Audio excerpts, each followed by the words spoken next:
What up? It's K.Honesty, and I'm about to review The Shy, Season 6, Episode 5. So if you haven't seen the 5th episode of Season 6 of The Shy, turn this video off right now. Go watch the episode, come back and watch this video. Please like this video and subscribe to my channel. It is a simple and free way to support my channel, and it literally takes less than 4 seconds. So if you're already spending 4 seconds watching this review, you could definitely hit that like button and hit the subscribe button, because I don't only review The Shy, I review other shows as well. I'm also not a public speaker, so I will tend to stutter, pause. I might stop to regain my thoughts. Definitely gonna be looking at my notes that I take throughout the show. You're gonna hear so 1,000 times. It is what it is. What else? See, just said anything I say, my opinion, it does not reflect anyone or anything associated with the show. These are my thoughts and expressions, and ain't nobody paying me to say anything in their favor, against their favor, all that other stuff. Did I forget to say anything? Oh, usually have my big water bottle, but it's the morning time, so I'm drinking iced coffee. I think that's it. Oh yeah, I like to grade the episodes before and after my reviews. I'm gonna grade this episode A+. I liked it. I liked all the situations that was going on. I liked the whole prom scene. It took me back to my prom. I liked it. I liked this episode. And it had some scenes that made me like what? Anything else? I don't think so. Yeah, A+. Yeah, last chance. If you haven't seen the 5th episode of Season 6 of The Shy, turn this video off right now, because I'm about to spoil the entire episode. I don't want to spoil it for people that haven't seen it. Okay. So we get this first little scene, little fake brotherly scene between Kevin and Emmett. They suit shopping, because apparently this episode is all about prom. So Kevin and Emmett, they suit shopping for Kevin. Kevin tells Emmett that him and Maisha have finally made it official. I'm like, finally? Because what the hell is this we trying to figure shit out stuff? I was just like, no. So, you know, Emmett, big money, he immediately assumes that he is paying for Kevin's suit. So Kevin's like, oh, no, I got the money. So Emma's like, you got the money? Kevin's like, yeah.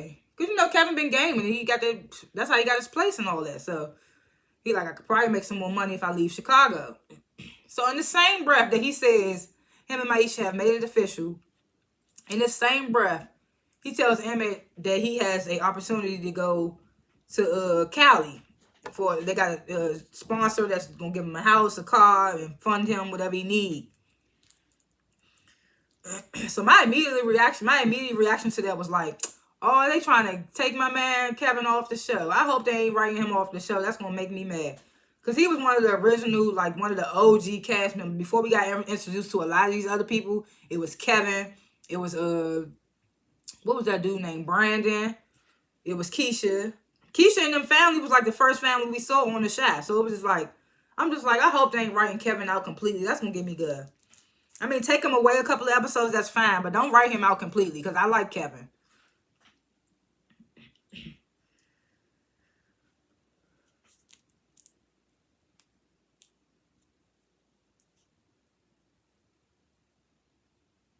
So yeah, so Emmett, I was like, what did I write? So Emmett asked Kevin, what did you tell the people in LA? Kevin said he told him he'll think about it. So I already knew about this scene. I could already tell. I told y'all I'd be talking in circles. I could already tell by that scene that we was gonna find out what Kevin's decision was by the end of this episode.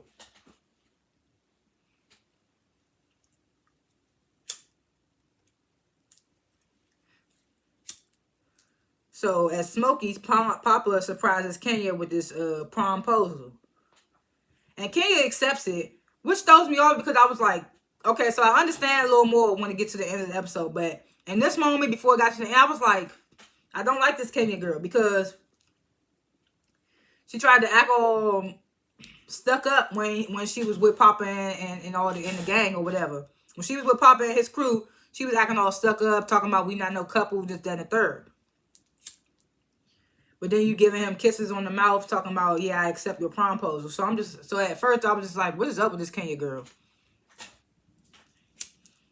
So back at the suit shop, you know, Emmett trying to tell Kevin, oh, you can't leave, man. You can't leave Chicago. He trying to urge Kevin to stay.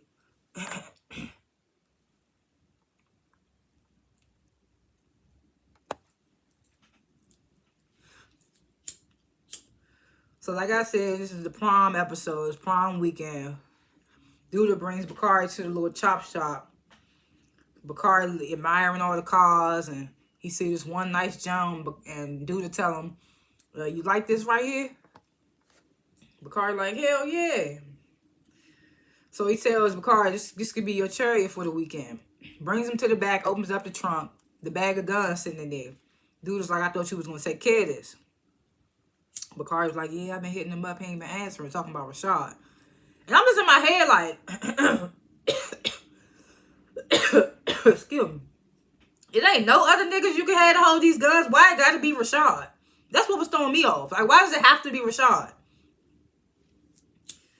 So yeah, so Bakari tells Duda, yeah, I've been hitting up Rashad, he ain't been answering, this, that, and the third. So Duda tells him, like, figure out the car, or you ain't gonna have no chariot for prom. You gonna be looking like a dumbass. Like, you ain't getting the car, basically. If Bakari was smart, he'd say, fuck that car. And they don't care about no car. So Bakari like, I'll figure something out. So then that's me again thinking like, if he can't get Rashad to do it, is he going to take that bag of guns to the past the house? That's just like my second thought. Like, if he can't get it off with Rashad, is he going to really take them guns to the past the house?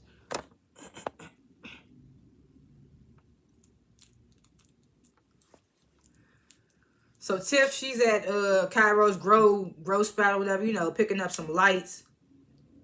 Dante's there too. She's talking about, what you doing here? He was like, girl, you met him through me. I was like, yeah, like, what you mean? Tiff was something, whatever. Like, miss, you met him through him. So they all hear this loud noise come from outside. They rush outside just to see somebody driving off in Tiff's car. So Dante was like, I think I know who took it. So him and Tiff, they hop in the car, they dip out. So Keisha, her boss approaches her, tells her they making budget cuts, and due to the fact that she's been late a lot and been leaving early a lot, they're gonna have to let her go. Although Keisha was trying to like apologize, she was like, I apologize. I didn't mean to leave you guys hanging and stuff like that. It was like, we gotta let you go. Maybe if your attendance was better, I don't know.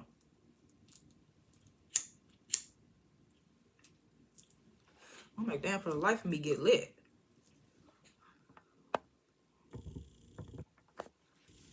So Dante and Tiff, they pull up to do this fucking chop shop, basically. Rob's there waiting for Tiff. Tiff immediately sees her car. There go my car right there. So Rob started yelling, y'all niggas back the fuck up off this car. This is my girl's car. Da da da. Zay walk up on Rob, you know, holding his junk, whatever. Duda comes out, I'm sure they took it by mistake. He's like, Zay, let the lady have her car. Let Tiff have her car. I ain't gonna hold you. I low-key don't put it past Duda to set that up. Set up for getting her car taken. He might have heard from Nook or heard in the streets that they working to get from under him. And I wouldn't put it past Duda to have a car taken to send some type of message. But it seems like Duda didn't do that. But I don't put that past his ass. Do something like that to intimidate them.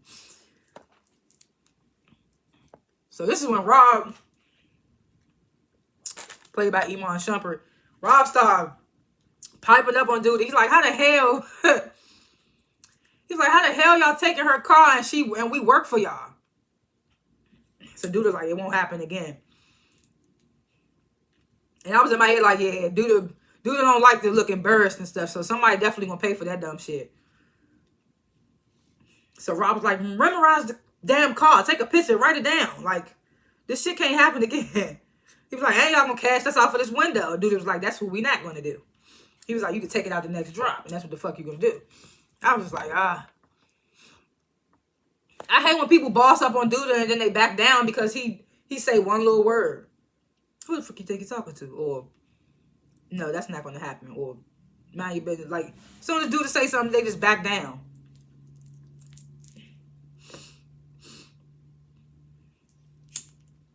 So Tiff and Rod, they get in the car, leave.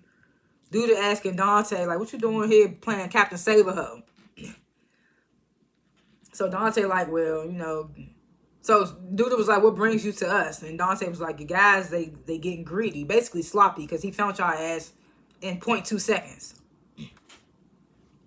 He's like, there's been many cars coming up missing for you not to know nothing about it. This is what Dante saying to Duda. So Duda tells Dante, don't get caught up over no bitch that ain't yours. And I'm just like, what does that have to do with him telling you that your men are sloppy out here and taking cars from people that work for you? What does that have to do with anything he just said? Don't get this over, bitch that ain't yours. Like, what? I get what Duda was telling him, but in that moment, that answer didn't warrant what he said.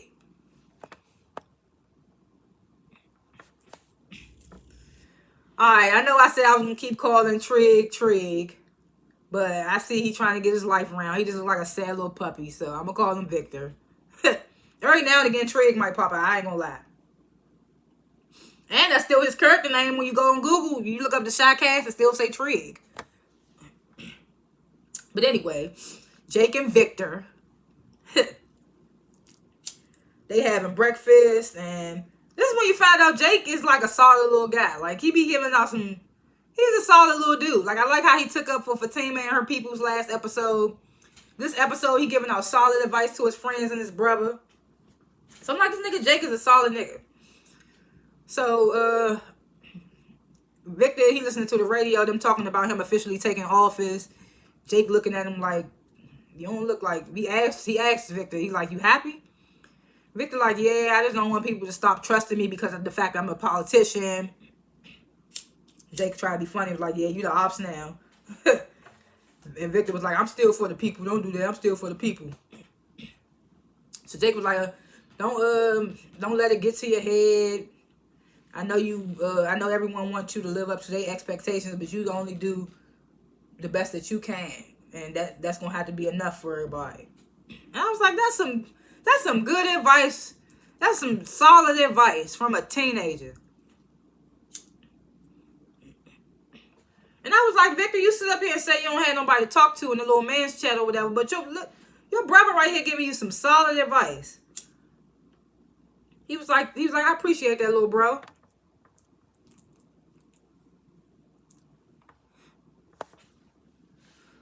So Maisha and Lene, they getting ready for prom. Maisha doing Lene's nails. Lene tells Maisha that Jamal wants to meet Bakari, her brother. Her brother wants to meet Bakari before they go to prom. So she nervous. She's just like, I hope it goes short and sweet, which it did. So Maisha gets to, Jamal knows the struggle. He understands the struggle, so he shouldn't be too hard on Bakari. So Lene was like, well, what if he goes in on Bakari? And Maisha's like, well, just remind Jamal that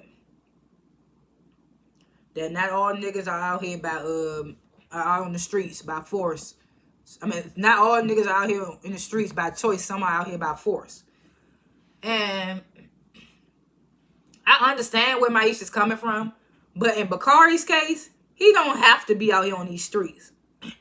He got the pastor that's taking him in like a son. He got niggas to look up to like, what's his name? Well, not look up to, but he got niggas that's trying to lead him in the right direction, like Victor and Rashad and stuff like that. So it's just like, it ain't like he out here, nobody to look to, and he ain't got no choice but to be out here.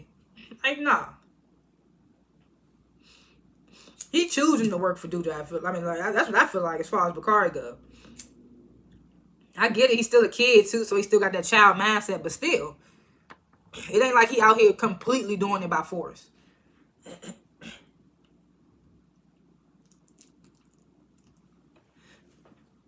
So Emmett comes to drop EJ off at Tiff's, immediately notices Tiff's window bust out.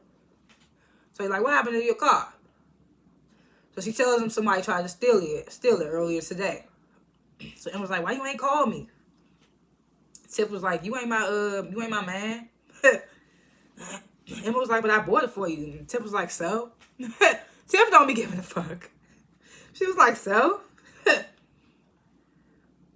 Oh, excuse me. So then Emma was like, how'd you get your car back? So she tells him she was with Dante when it happened, and Dante knew that the dudes took it. Oh, excuse me, it took me right to him. So in this moment, Emma was like, what you was doing there with Dante? So Tiff was like, damn, no, is you okay? Are you traumatized? Da-da-da. You just gonna ask me, was I with Dante? So Emma was like, you don't look traumatized. And I was just like, nigga, why she gotta look like she traumatized? It was a traumatic experience. And you proving why she didn't come to your ass in the first place. Emma just be acting like a fuck nigga sometimes. I'm sorry. I be wanting to like Emmett, but sometimes he do fuck nigga shit. And I just be like, Emmett. So he gets back to his same question, what you was doing with Dante. So this is when she tells Emmett about, he was at my new plug spot. And Emmett was like, you trying to get from under Duda? And she was like, yeah, once I get my my gross stuff in. And he was like, you growing your own stuff now? She was like, yeah. She was like, Keisha didn't tell you? And Emmett was like, nah. She was like, well, yeah.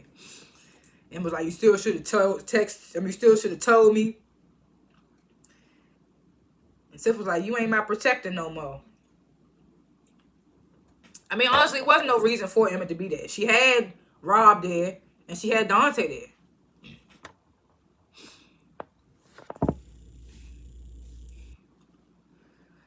So then we get the scene with Lene and Bakari. I ain't gonna help. I mean, I know Bakari's super tall. I see that he's tall.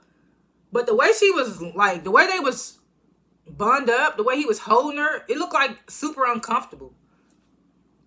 I don't know. I wish I could have seen where their bottoms was. Because it was only from, like, the waist up. But I was just like, I know Bakari's tall, but it was just like, the way she was laying on him and he was holding it, it looked weird. Like, it looked uncomfortable.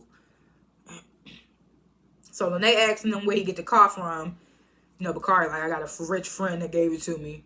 It's like, Lene, why you even ask? You know he got the damn car from Duda. Why are you acting like you don't know? So this is when Bakari tells Lene, oh, my cousin got this big crib out in West Bubblefuck. We should go out there. Lene like, oh, I'm down as long as you ain't expecting nothing. I was like, okay, I know that's right. Let his ass know before y'all even get in that car. So this is when Bakari tells Lene that he loves her. And she says it back. But I was like, oh, was you just saying that because she said you wasn't getting none at this place? Were you saying that now because you think she's going to give you something because you said you love her?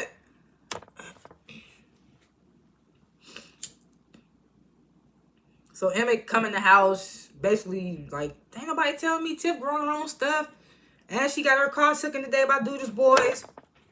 Keisha was like, oh my God, is she okay? Emmett was like, yeah, you know how Tiff is. So this is when Keisha tells Emmett she lost her job due to budget cuts. This nigga Emmett just don't know what to say. He just never says the right things. Like, this nigga gonna say, at least now you won't be so overwhelmed. Keisha was like, what? She was thrown off. She was good. She was thrown off by that. Emma was like, well, I know you've been juggling a lot.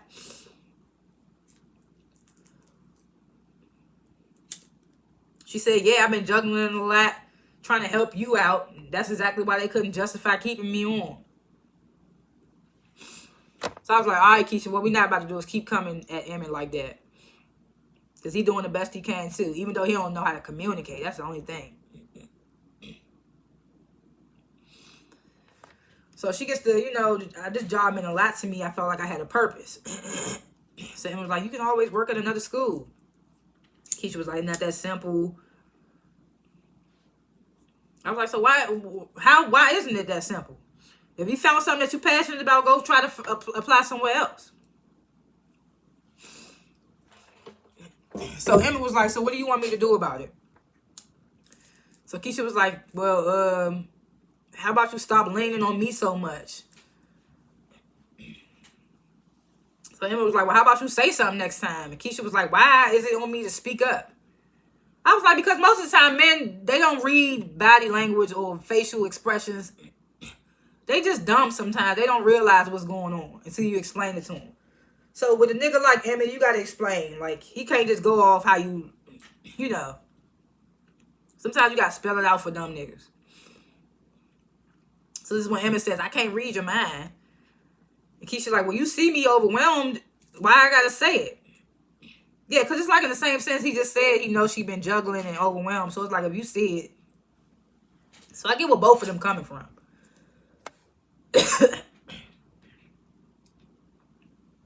So Emma was like, it's not my fault that I'm providing for my family. No, it's not my fault that providing for my family means that I'm going to need your help from time to time. So Keisha like, I ain't about to be stuck up in this house while you out there living your best life. Da, da, da.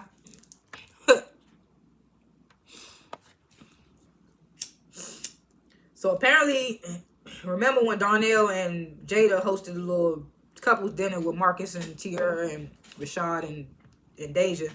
He mentioned to Rashad about the little fix-it business. So apparently Rashad took him up on that offer. They just came out of a place, fixing up some place. Darnell handed him an envelope. Rashad is pissed. It's only $100 in there. He's like, we've been working up in that joint since 6 a.m. So, Darnell's like, it's slow right now. If we could find a couple more dudes and maybe things could pick up. So Rashad, he's still feeling the way. I feel like I'm tired of feeling like I ain't bringing nothing to the table. So in my head, I was like, okay, Rashad, he's not happy about getting this $100. I feel like that's going to urge him more to go on the do the path and get that quick, fast money. So, Darnell and Rashad, like, I hate feeling like I ain't bringing that to the table. Darnell, that nigga should write a damn book as much as he keeps talking about this. He's like, society wants us to feel like that. Which is true, but it's like, how many times this nigga gonna say this on the damn season? That society makes the men feel like they gotta be the provider, they gotta do this and that. He tells Rashad, sometimes you just gotta be your woman's cheerleader and keep laying that pipe down.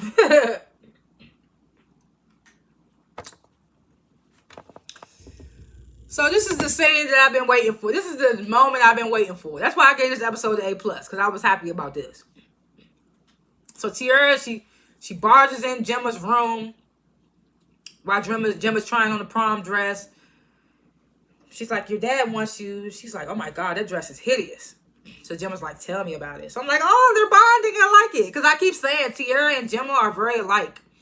If they just take the time to get to know each other, they would realize that they more alike than they didn't realize. And they would get along perfectly. And that's what her father wants, so.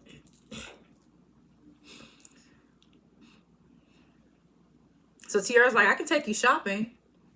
And as she's saying this to Gemma, Marcus is walking past the room and he hears it. He's smiling. He's like, yes, my girls are getting along. This is what I like. So Gemma, she hesitant at first. I don't want to go shopping with you. And then Tiara was like, it's either me or your dad. And we see later on why she chose Tiara to go shopping with.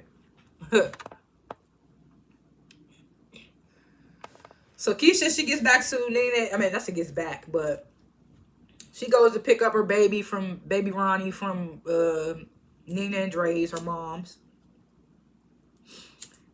She comes in, she hears Nina and Dre arguing about Dre texting her ex.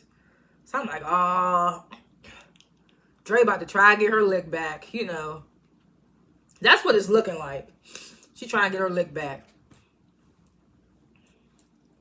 So they arguing, going back and forth. And then Nina says verbatim what Keisha had just said to Emmy before she left. Like, I'm not about to be up in the house and all that while you out here living your best life. That shit. Excuse me. That shit hit Keisha like a brick. She was like, what the hell? Like, I literally just said that to Emmett. So this is when Keisha, she tired of hearing it, I guess. She reveals herself. And Nina's like, oh, hey, Keisha, I'm going to go upstairs and get baby Ronnie. She goes upstairs.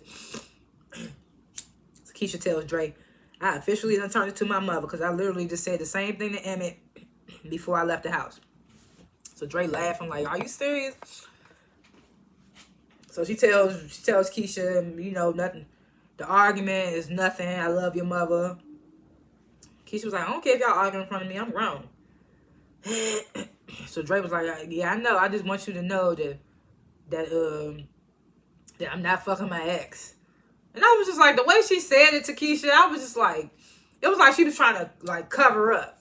I don't like the way she said it. It was making me feel like she did it and was just trying to make sure that Keisha didn't think she did it. I don't know. It was weird. Or she want to fuck her or going to fuck her in the future. I don't know. So this is what Keisha tells Dre she lost her job due to the budget cuts. Says she feels like a failure. And Dre's like, you're not no failure. She asked Keisha, when the last time you been to therapy? So Keisha was like, well, you know, I couldn't keep up with it. I don't blame her. After she was going to therapy because she was kidnapped and sexually assaulted. When she dealt with that and forgave her abuser, took her baby in, all that, I felt like the therapy wasn't needed anymore. But I guess she wanted to pick it back up. So Dre like, you got to be consistent with therapy for it to work. And Keisha's like, can't you just be my therapist? And Dre was like, hell no, I know too much. She was like, I could put you in contact with somebody though.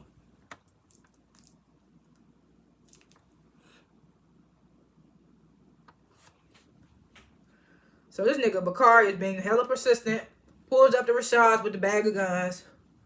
You know Rashad is still declining it. Ooh, excuse me.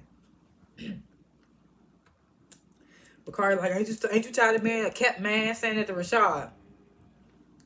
So Rashad walk up on him like, boy. And I was like, yeah, smack his little ass. Because he just think he grown.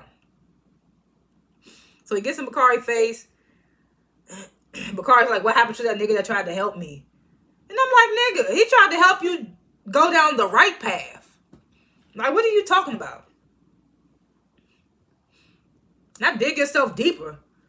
So that's when Rashad, he was like, I was trying to help you the right way. So Bakari like, I wouldn't do anything to put you in danger. And Rashad was like, what you think you're doing right now?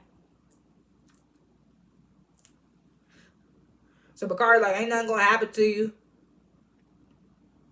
I'm like, yes it is. The way y'all pressing this dude to hold these guns like y'all can't find anybody else. That's what's throwing me off. That's what's making me think something definitely gonna happen with them guns and him.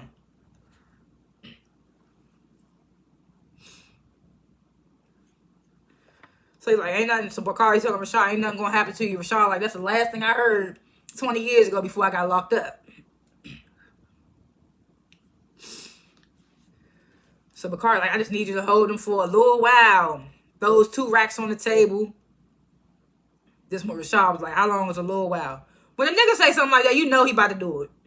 So I'm like, oh no, Rashad, you was doing so well.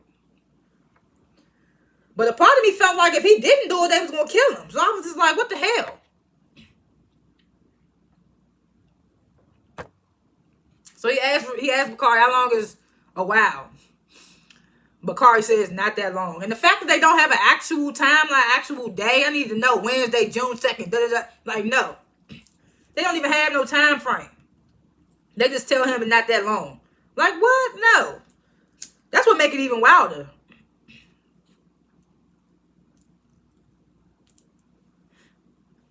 So Bakari like, good looking Rashad. Dips out. Rashad takes the bag of guns and puts it in the vent. And I'm just like, if Deja find that shit, it's over for you, boy. It's over for you if she find that shit in her house.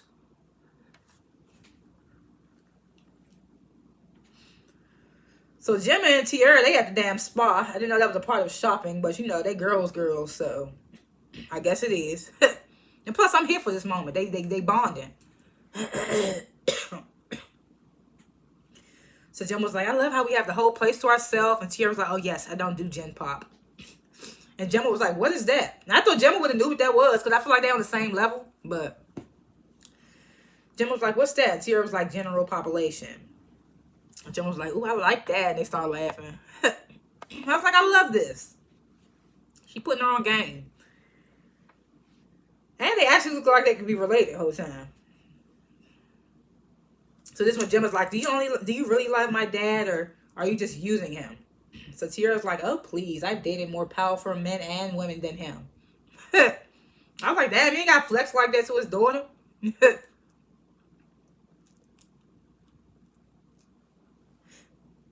So Jim was like, so what is it then? So Tierra's like, well, I feel like me and your father got to a point in our lives where we're tired of running from love. So Gemma, she brings up her mom. She says my mom loved my dad. And then Tierra was like, yeah. And then she left him. And Gemma was like, she left me too. And I was like, okay, this whole time, I don't know why I thought Gemma's mom might have died when she was young or something like that. I can't remember if they ever even explained Gemma's mom's situation. But I thought her mom had died when she was young. But apparently her mom's still alive, left her and Marcus behind. So Gemma's like, she left me too. Tierra can see Gemma feeling away. Grabs her hand, they hold hands. Tierra tells Gemma, it's hard to fall in love. What'd she say? It's hard to fall in love when you've been burned so many times. And Gemma was like, well, that's until you meet someone who makes you believe in love again. And Tierra was like, yes, I agree. So they start talking about prom, and she's like, you're excited for prom? And Gemma's like, I'm just happy I got a man, so I ain't got to worry about who gonna take me. So Tierra was like, Jake, right? How'd you guys meet? Asked Gemma how Jake and Tierra asked Gemma how her and Jake met.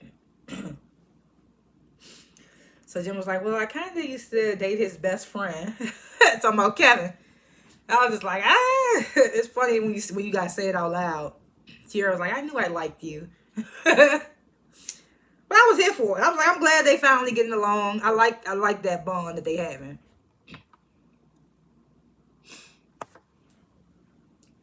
So this whole scene, I was just like, really? Really?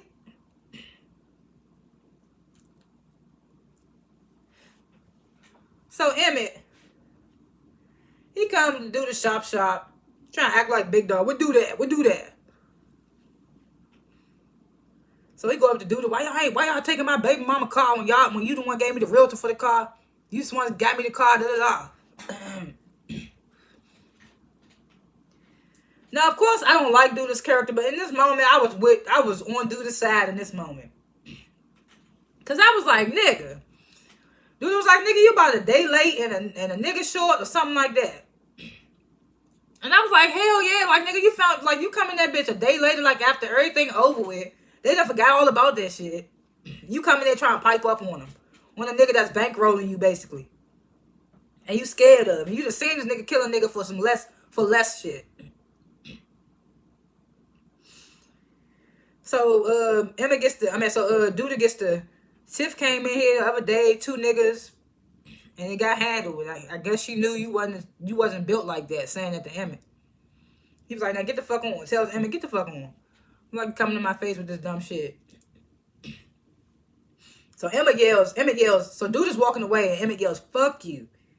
So, Nook, he trying to get Emmett, chill. Because, at the end of the day, these still Nook peoples.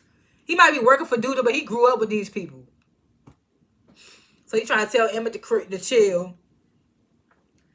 Duda walks back on. What the fuck you say to me? Puts the butt of the gun under Emmett's chin.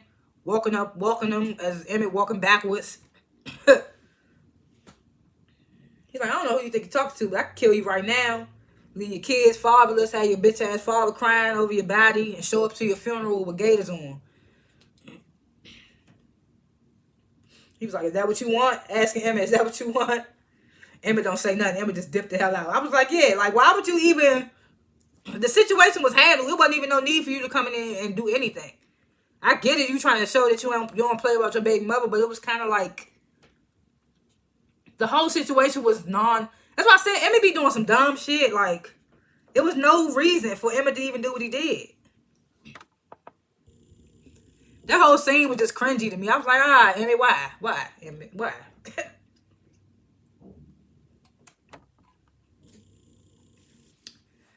So then we get this little father-son scene with Pastor Stanley and Papa. He comes in there helping Papa with his tie for prom. He like, you taking anyone? Papa's like, yeah, but you wouldn't know her. Pastor was like, I need to meet her then. Papa was like, oh no, it's not that serious. Pastor was like, it better not be that serious. You don't need to be getting in a serious relationship. And I ain't gonna hold you. He plays a better father than he does like pastor. When he be in pastor mode, just quoting Bible scriptures and just saying stuff, he don't be sounding believable. But this conversation he had with his son was more believable than most of his damn sayings. So he asked Papa, you picking up the girl like a gentleman? Papa's like, oh no, we're gonna meet at the send-off. I think the send-off is at I think it's at Kevin's house. I don't remember where it's at. So Pastor was like, you better make sure you act godly tonight. Papa was like, do I have to? Pastor was like, when you walk out of that door, everything you do is a reflection of me. So you have to behave like I'm always watching even when I'm not there. So this is when Bakari walks up. He's listening in the hallway. He don't come in yet. So Pastor started telling Papa, like, I'm hard on you because it's a lot of sin in the world and I just want you to be safe. And Papa was like, well, you know, people can't always be godly all the time. I just need space to be myself.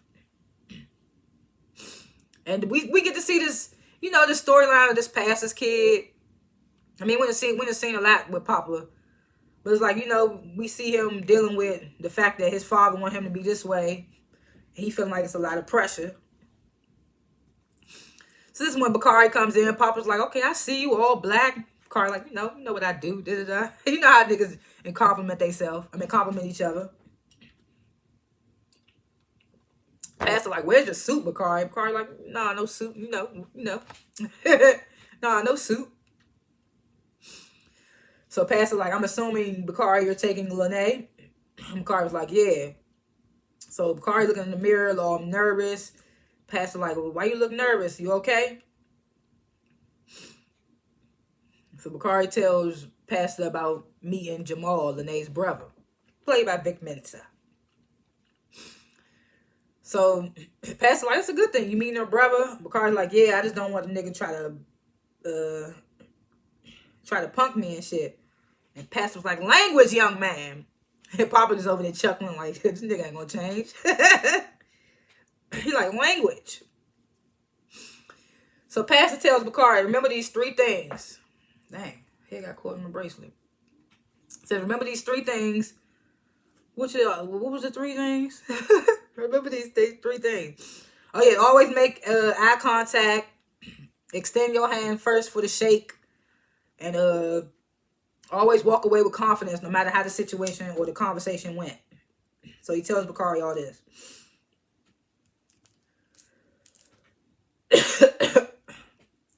So Bakari was like, yes, sir. And Pastor was like, come here, boys. Let me take a picture with you guys. He takes a selfie with them. And I was like, this whole scene, I feel like they brought this whole scene up because I thought the pastor was going to die at the end. Remember at the end of the last episode, Duda told Nook to take care of him. So I was like, oh, they're about to kill the pastor. Then we get this scene where he fixing Papa's tie, telling him I worry about you, and talking to Bakari, giving him man tips. I'm like, oh, they're about to kill the pastor off. It's so sad. They done took the selfie together. I mean, it could still happen, but I thought it was going to happen this episode. Because that scene was definitely like a, oh, yeah, we about to kill him off type to me. So Emma's in the house. She drinking his misery. She just got, like, bitch boyed by Duda. Keisha come in. You okay? Emma like, yeah, I'm good. So this is when they have a heart-to-heart. And I'm just like, finally, we needed this because they just always at each other's heads and throats. They've been at each other's throats for a minute. And we don't even get to see Emma and Keisha in bliss like we thought we would. So Keisha tells Emma, I might have to go back to therapy. Emma's like, you okay? And Keisha's like, I'm just overwhelmed. I need to talk to somebody. So Emma was like, okay, I've done couples therapy with Tiff. We could do it again. And one thing I will say about Emma, he don't communicate well and he do dumb shit, but he always willing to like work it out, or he always willing to try to find out the problem and try to get to the solution. So, or make his spouse happy. So I will give that to Emmett. That's the one thing I will give to Emmett.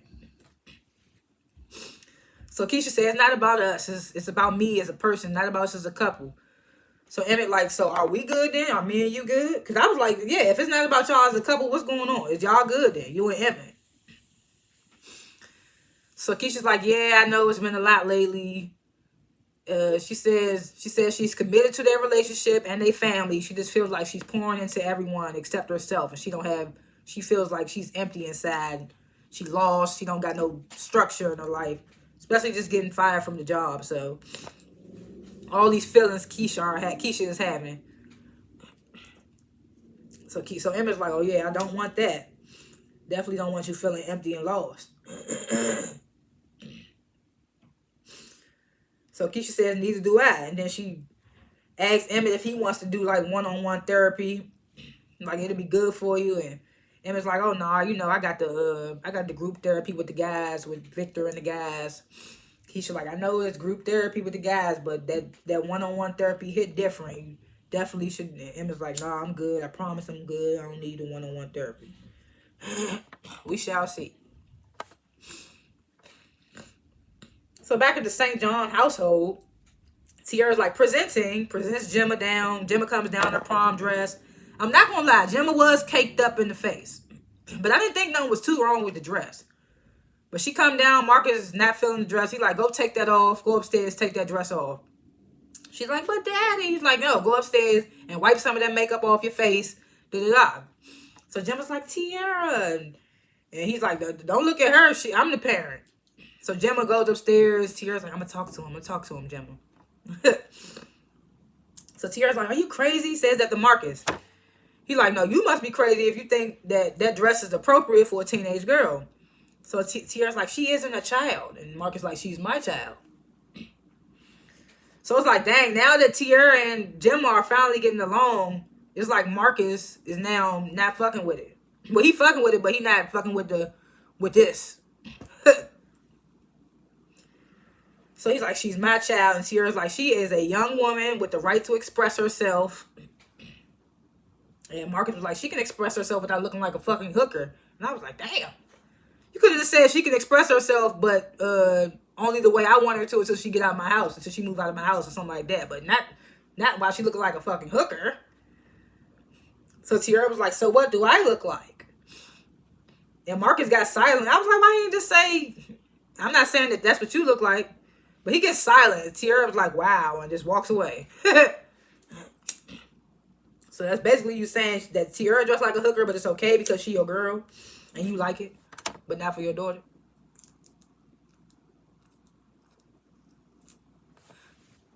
So all the guys, they sitting down. They dressed to impress for prom. All the teen boys. Jake, Kevin, Papa, Bakari. Dang, got weed on my tongue. So they asked Kevin, why you being so secretive about who you taking to prom? I'm like, these niggas don't know it's Maisha. Come on. Oh, excuse me. So go Kevin asked, y'all worried about me? Where y'all dates at? Bakari was like, nigga, they upstairs. I was like, who done gave Kevin the blunt? Why you asking these dumbass questions? Because he only asked dumbass questions like that when he high. I was like, who gave this nigga Kevin the blunt? So Bakari like, nigga, our dates are upstairs. Kevin like, oh. I'm like, funny ass scenes like that need to stay in. This is funny. So this is when Jake gets his text from Gemma. Gemma gonna be running late, problems with her dress. You know, her dad told her she gotta change. Marcus said, change that shit. Uncake your face. So this is when Papa was like, yeah, I think Kenya gonna be late too. Then he gets the text from Kenya saying he not making it. I mean, she not gonna be able to make it. So I'm immediately like, oh, here we go with this bitch. She always blowing me like, now what is gonna be? You don't want to go to a kid's prom because you feel like you're too grown. Like the Kenya girl's been blowing me. Because I'm like, what you gonna do? What is it? So she tells Papa she's not gonna be able to make it, but he can slide through her place after the prom because her parents are not home. So Papa tells the guys, oh yeah, Kenya ain't gonna be able to make it. And they was like, well, she probably got to meet with her other dude, da-da-da. So Papa was like, oh, nah, she told me to slide through afterwards. So after I'm done with these childish activities, I'm going to slide to her place and we going to get into some grown folk business. I was just like, this nigga Papa's so funny. You don't even know what grown folks business is, Papa. He's so funny. And then your father tell you to act godly. He watching you. So he go, Kevin, I see you, Papa. I see you, Papa.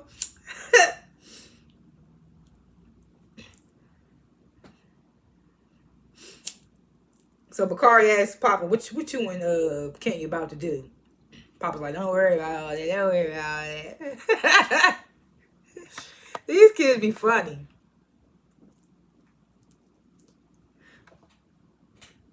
Then we get this send-off scene. Basically, the whole cast is there. All the scenes coming out, getting sent off to prom. All the couples come out. Papa by himself, unfortunately. This is when Kevin and Maisha reveal themselves coming out together. They was all matched so nice. It was cute. And the dress that Gemma changed into, it was cute, but it was giving like wedding. I don't know. It was weird. So then we get this scene. So Rob's mom. Remember Rob's mom told him, I give you this, with this 100K. You found out who killed my brother and you killed him. So I didn't know, I never found out her name on this show. I don't think they had said it. So I was calling her Lynn Whitfield because that's who's playing the character, Lynn Whitfield. But they give her name this episode. Her name's Alicia. So Rob's mom name is Alicia on the show. It's played by Lynn Whitfield. So she having a chat with Bianca, who's like, I guess she's like doing this little play thing right now. Played by Jill Marie Jones from Girlfriends.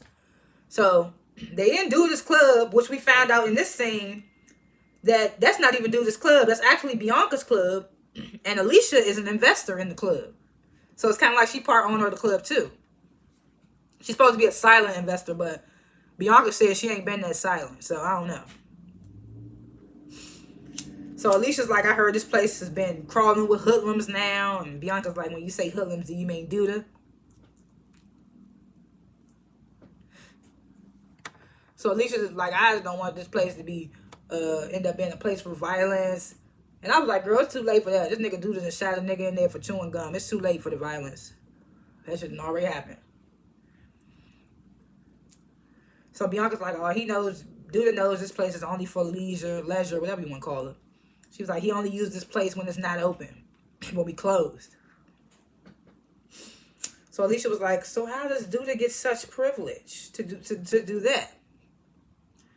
Bianca was like, cause we friends. So Alicia, this is when Alicia brings up, you know, Duda, I know Duda, he used to work for my brother. Bianca was like, oh yeah, I know. Sorry for your loss. This is when Alicia looks like on the fence, on the defense. So she's like, I'm sure you are sorry for my loss. I'm sure you are. So Alicia said to Bianca, you know you still owe me that favor. Bianca's like, yeah, you ready to cash it? You ready to cash in on it? Alicia's like, nah, not right now, but when I am, you'll know. So I'm wondering what's this gonna be about.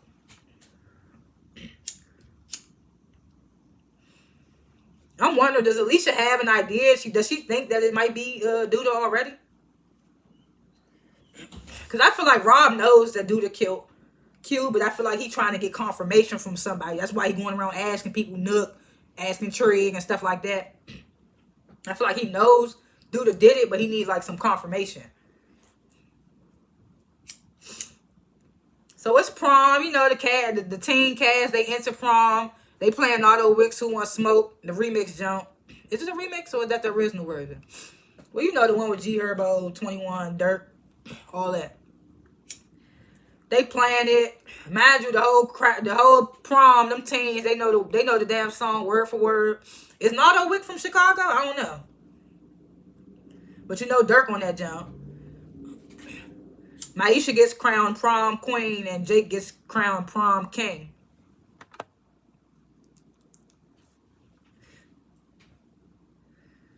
So then we get to say this is when Kevin tells Papa and Jake, I got this opportunity to move to LA.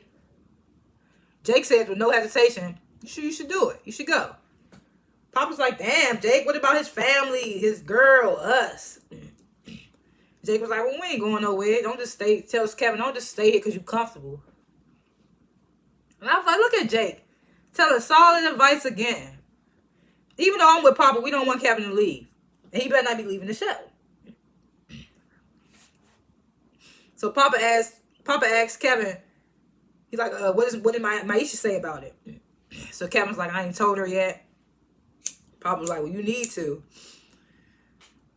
This is Jake was like, well, look, Papa was like, I'm gonna miss you. Kevin's like, I ain't gone yet. But it seems like you done made up your mind. So Jake's like, well, if you stay or you leave, make sure you're doing it for you and not nobody else. He was like, you gonna be all right. I was like, this nigga Jake just gives such solid advice. Look at this nigga Jake. Like I said, these little niggas, and girls, they in that prom who want to smoke with us. They be on my line. They was just rapping the whole, they knew that shit word for word. Who want to smoke with us? Trying to the nigga runs up. It was lit though. They prom looked lit. And then I'm following the dude that played with Bakari. I'm following him on TikTok. And he showed like some behind the scenes of the prom situation. So they was definitely lit. So finally I found out the dude's name that works at the Rock Center and also works alongside Victor. His name is Quincy. I didn't know his name. And he's the one that was leading that men's talk at the Rock Center last episode. So I'm assuming they had Victor's spat. Yeah, they had Victor and Fatima's spat. Who else is there? Marcus and Tierra there. Rashad's there. Darnell's there. I don't think Jada was there. Of course Fatima's there. So, Quincy giving a toast because, Victor is officially in office. He proposes the toast. Right after that, his fiance, DeAndre, comes in. And his fiance, DeAndre is the realtor that Duda used to get Emmett and Keisha they spat. So he comes in. Quincy introduces DeAndre to Victor and Fatima. DeAndre complimenting their place. This is when Quincy tells Victor and Fatima that DeAndre is a real estate, that he works in real estate. And I was looking at him, I was like, why he look familiar? And then, of course, immediately after that, we realized he's the same realtor with Duda and them. Because he was like, he tells Victor and Fatima, y'all need to hold on to y'all place because it might be worth a lot more later on down the line. So they're like, okay, thanks. Well, thanks for that tip. So this is when DeAndre starts talking too much. I just sold the property for Otis not too long ago. And they was like, Otis Duda, huh? And he was like, yeah, he gave me a loan when I first came around. And he helped me out. I owe a lot to him. This is what DeAndre is saying about Duda. So Victor immediately grabs Quincy. Let me talk to you for a minute. Let me talk to you privately.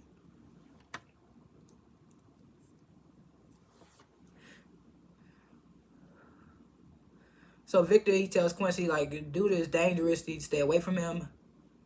Quincy was like, yeah, I've heard, I know, and all that, but we've had no issues with him so far. So Victor was like, yeah, for now. So Quincy was like, what's wrong? Like, what's going on?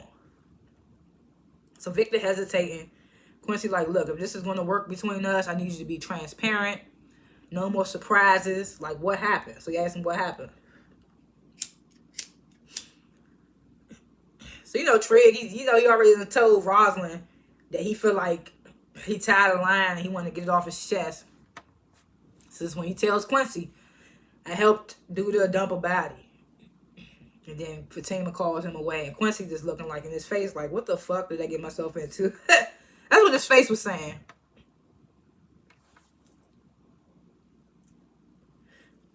So Bakari and Lene, they drop off Papa at Kenya's place. Bakari like, y'all have fun now. So I got nervous because I was like, oh, what's about to happen? I was like, I hope don't nothing happen to Papa. Because he in a strange neighborhood. So he knocks on Kenya's door. I mean, he rings the doorbell, whatever you want to call it. And a little boy comes out. And then Kenya comes immediately after the little boy. And Papa's like, what's that shit, little brother? And Kenya was like, no, this is my son. And I was like, that explains a lot now. Now I understand why she ain't quick to, like, jump into no relationship with no nigga. And why she be doing the stuff she be doing. It explains a lot now that she has a son. Little boy look like he was about 4 years old. And she's supposed to be what? 19? So she must have had him when she was like 16 or something. 15 maybe? I don't know. The look on Papa's face though, he was like, my name might be Papa, but I'm not a Papa.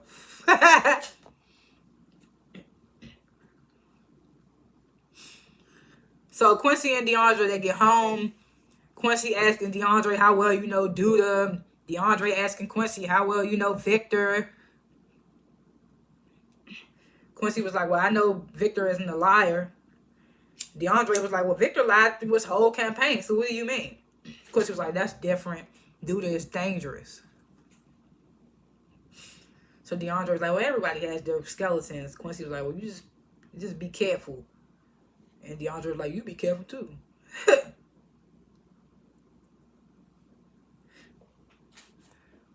Then, I ain't gonna lie, I thought something was gonna happen prom night. Specifically to Papa's dad. I thought something was gonna happen while Papa was at prom. It was gonna be a sad moment. But nothing happened at prom, thank God. But then Bakari and Lene, they get pulled over. They don't show the pull over scene. They don't show the conversation or the interaction that happens with the cop. They just show them getting pulled over. And then the next scene, you got Pastor Stanley, Nina and Dre and Jamal all in the police station waiting for Lene and Bakari to be released. Lene come out hugging Nina and Dre and Jamal. Bakari comes out with Pastor Stanley. And I'm still on edge because I'm like, every time I see Pastor Stanley, I'm getting nervous.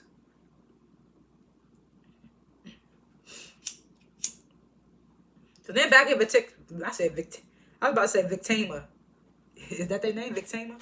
Back in Victor and Fatima's place.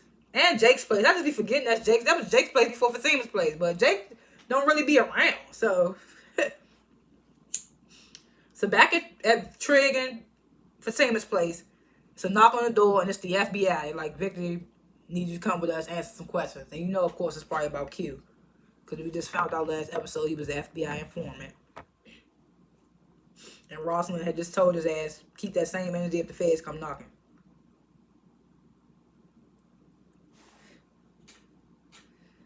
So Duda picks up Bianca. Bianca tells Duda that Alicia came by the club. Duda was like, what she want?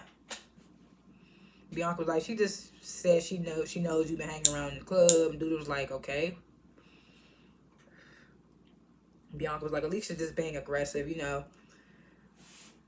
And Duda was like, she's trying to control you. And Bianca was like, oh, I know that. So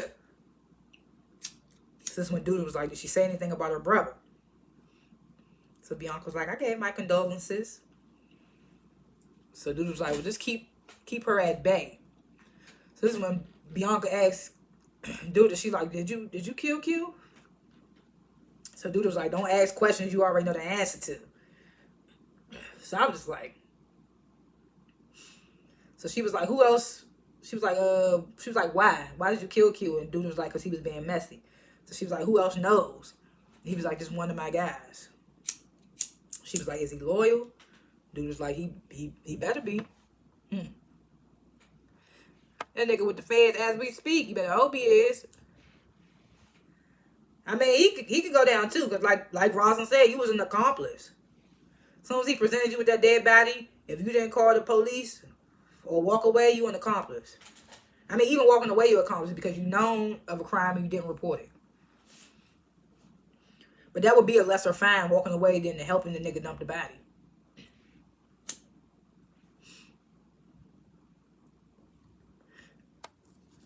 So Keisha, she's sitting down with this therapist. Basically starts sharing her situation.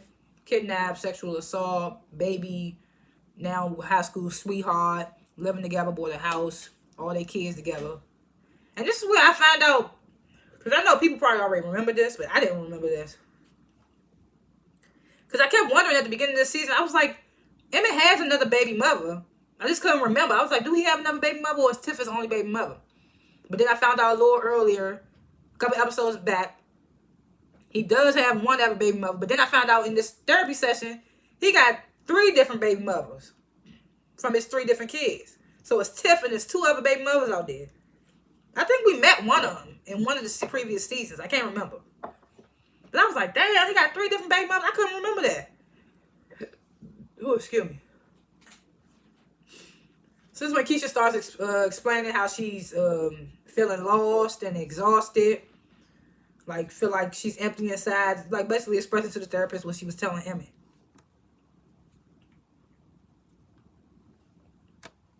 So the therapist like, oh, that's a lot.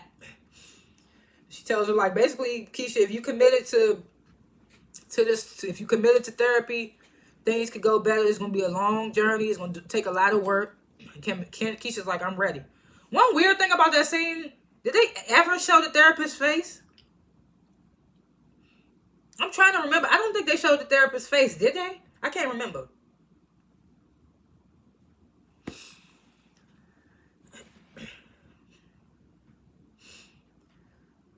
So Kevin and Maisha, they bond up, and Kevin started, his weird ass way of getting info out of people or getting stuff out of people. He's like, what would you do if you could move to LA to benefit your career? So Maisha was like, I would absolutely take that opportunity. I'll be dipping up out of there.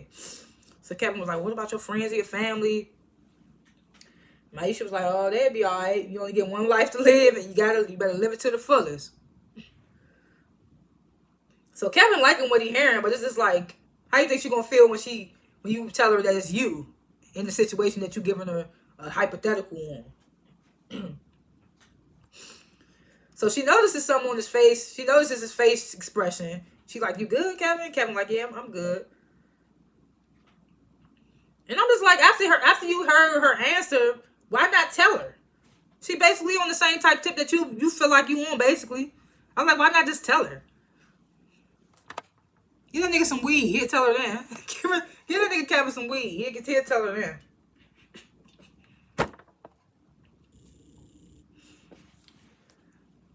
So Keisha gets home and finds the goddamn bag of money.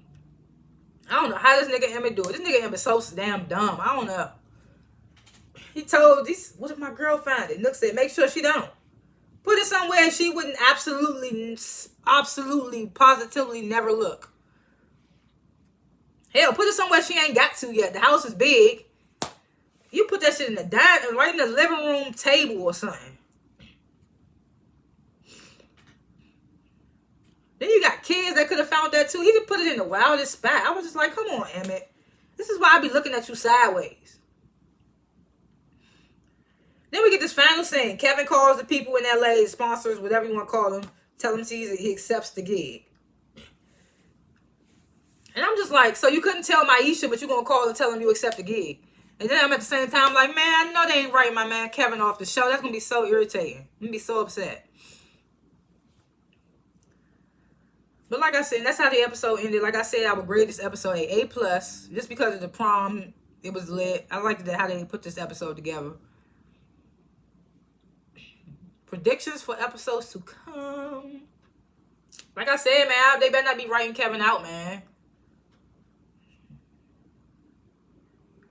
And at this point, I feel like, I keep saying it, I feel like that's going to be the finale. Somebody's going to take Duda out. Or maybe not, because we always need that villain, Unless a new villain is brought to the forefront and then they take Duda out. But I'm just like, and why didn't they show Keisha's therapist? That's another thing that threw me off. And I'm wondering what's going to happen when Tiff and Rob get from under Duda. And is somebody going to give Rob verification about Duda killing Q? And Alicia told Bianca, you owe me that favor. And I'm thinking that favor going to have something to do with figuring out who killed her brother. Most definitely. And what does this mean for Maisha and Kevin's relationship now? Are they going to do the long distance thing? And what about Papa? Is he going to really be a Papa? Pastor Stanley ain't going to be playing. He ain't going to go for that. He's like, oh no, this girl got a daughter. Son? Oh no. But yeah, those are my little predictions for episodes to come. Thanks for watching this review. Please like this review and comment below what you would grade the episode, what you thought of the episode, if I forgot anything, if I was off on anything, all that good bad stuff. Comment below and subscribe to my channel because I don't only review The Shy. And I will see y'all in the next review. I got one more to do after this. Pray for me. Peace.